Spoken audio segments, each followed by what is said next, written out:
So the much-awaited meeting between Canadian Prime Minister Mark Carney and President Donald Trump, which was absolutely hilarious, has happened. And I would say Mark Carney is like a coconut. He appears to be strong, but from the inside, he has nothing much. Trump completely dominated that meeting, speaking for almost 30 minutes in a 35-minute meeting, and left Mark Carney with no option other than to listen. So let us discuss in simple words, what happened in the US-Canada meeting, and how Trump dominated it. Well, the meeting between Trump and Carney is the most hilarious one after the Zelensky meeting. Mark Carney couldn't put his points in front of Trump, and completely just listened like a silent baby. At some places, he tried to argue, but overall, he spoke for less than 4 minutes, so you can pretty much understand the situation. In the meeting, President Trump first greeted Mark Carney with very praiseworthy words, like they were lost brothers from a carnival who suddenly found each other. But then Donald Trump didn't hesitate for a single moment to show the Canadian Prime Minister who holds the real cards. Now some reporters asked Donald Trump about his past statements, where he suggested that Canada should become part of the United States. To which Trump responded by saying he wouldn't talk about that topic unless someone specifically wanted to. But then suddenly, he also called it a wonderful marriage. I mean, this is truly embarrassing for Mark Carney. Carney also responded to Trump saying, as you know from real estate, there are some places that are never for sale, like the Oval Office, Buckingham Palace, which clearly means that Canada is not for sale, and won't ever be for sale. To which Trump again jokingly responded, never say never. Here's a short clip, please watch.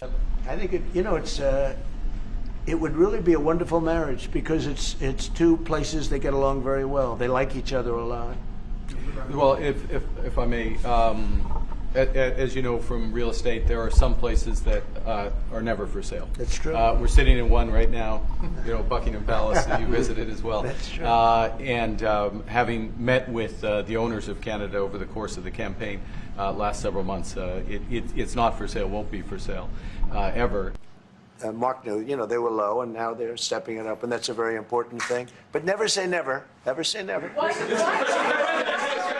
Now after this conversation, a journalist asked Trump if Carney could say anything to persuade him to lift tariffs. To which Trump bluntly said, no, it's just the way it is. After that, Mark Carney started talking about cars, steel, and aluminum that Canada sells to the USA, and he wanted to continue to sell those items to the US. To which Trump roasted Mark Carney and said, the US wants nothing from Canada. It would be stupidity for Canada to mass produce those items now, and the US cannot subsidize Canada anymore. Here's a short clip, please watch.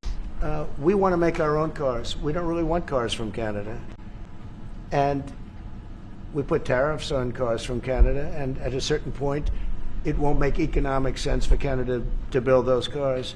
Canadian steel, and we don't want Canadian aluminum and various other things because we want to be able to do it ourselves. And there's no reason for us to be subsidizing Canada. So similarly, a lot of things happened in this US-Canada meeting, and it clearly shows that Canada needs the US. They cannot able to handle the current 25% Trump tariffs. Because 70 to 75% of Canada's trade is alone done with the USA, in which Canada sells more to the US, but now tariffs are making them sweat. Canada's economy is directly dependent on the US. Outside of the US, where else can Canada sell their items? They can try in European nations, but even they are looking for buyers. At the end of the day, no matter if it's Mark Carney, Justin Trudeau, or any other minister of Canada, they have to make a deal with Donald Trump if they don't want Canada to suffer very hard. At one point in the meeting, Mark Carney's expression was absolutely worth noticing. I guess he himself acknowledged that Canada is in no position to argue with Trump on the majority of things, and Trump knows it. At one point, Trump also bluntly said, the US protects Canada. Well, after that meeting, Trump also posted on his various social media accounts, repeating the same things like, why is America subsidizing Canada? We don't need anything from them. So things are going to be very tough for Canada, and in the future, you will see that Canada will eventually have to agree with Trump on a lot of things, or else Canadians will be desperate to come and work in the US. So what do you think about this situation? Do you think Canada can stabilize itself without the US, or should Canada shake hands with the USA in order to survive this Trump era? Thank you for watching the video, and I hope you all have a wonderful day.